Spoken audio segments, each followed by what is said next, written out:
Hello students, आज हम पढ़ेंगे द थ्रोन ऑफ जस्टिस। तो थ्रोन क्या होता है? थ्रोन बेसिकली एक सिंहासन होता है जिस पे राजा बैठते हैं।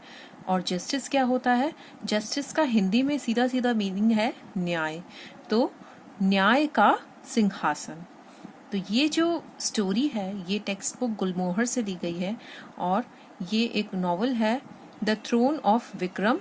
और इसकी जो राइटर है ये है रोमिला थापर। तो इन्होंने ये लिखी है और इस नॉवल में से कुछ टेक्स्ट लिया गया है, तो इसको हम आज पढ़ेंगे। अब रोमिला थापर के बारे में इन्होंने कुछ बताया है कि रोमिला थापर कौन है। वो एक इंडियन हिस्टोरियन है। हिस्टोरियन वो होते हैं जो हिस्ट्री के बारे में रिसर्च करके और कुछ लिखते हैं। और उनका चीफ एरिया क्या है इंटरेस्ट का? वो है एंशंट इंडिया, मतलब पुराना जो इंडिया था प्राचीन काल का। तो उसकी उन्होंने स्टडी करी और उन्होंने स्टोरीज लिखी है और उनकी जो कलेक्शन है स्टोरीज का उनका नाम है इंडियन टेल्स।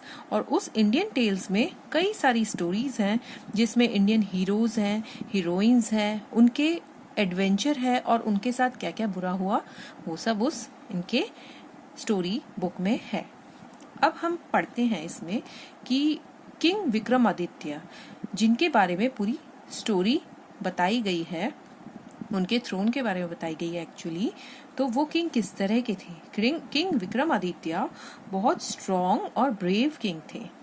बट उससे भी ज्यादा इम्पोर्टेंट क्या था? बट मोर इम्पोर्टेंटली वो एक वाइज किंग थे। वाइज किंग मतलब उनके जो डिसीजन होते थे वो बहुत ज्यादा अच्छे होते थे, फेयर डिसीजन होते थे।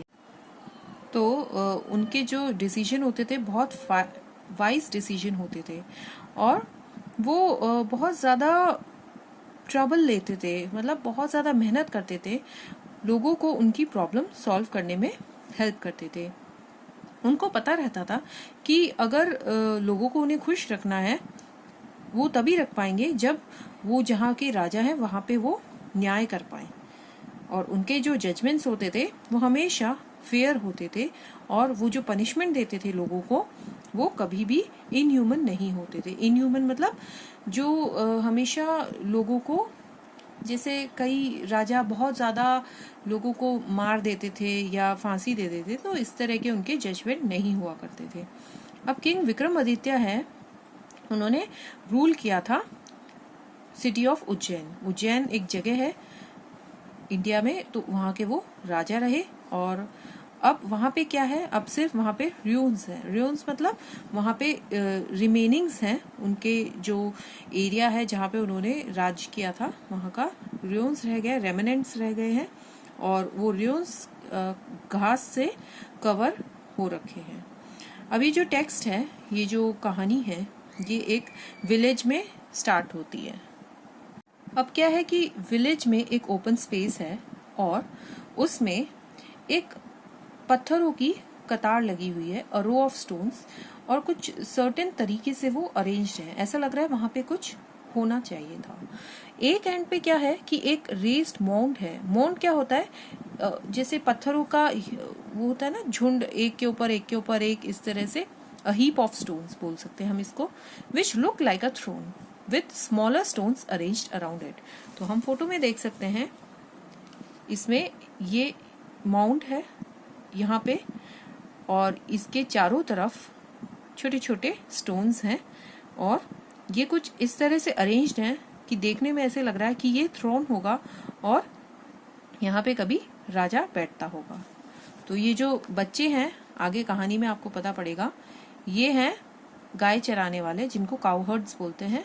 और ये इनकी गाय हैं। तो यहाँ पे क्योंकि ग्रास थी तो ये इस ग्रास को चराने लाते थे अपनी गायों को और इनकी इस स्टोन पे नजर पड़ती है। तो इस तरह से इन्होंने उस थ्रोन को डिस्क्राइब किया, पत्थरों के माउंट को। The children from the village who brought their cows to graze on the grass that grew on the ruins. Notice the stones. तो वो जो बच्चे हैं वो स्टोन को नोटिस करते हैं। फिर क्या होता है कि उन्होंने वो लार्ज माउंट देखा और and the way the stones were arrange, तो उनकी नजर पड़ी कि ये किस तरह से अरेंजमेंट इनका हो रखा है स्टोन्स का।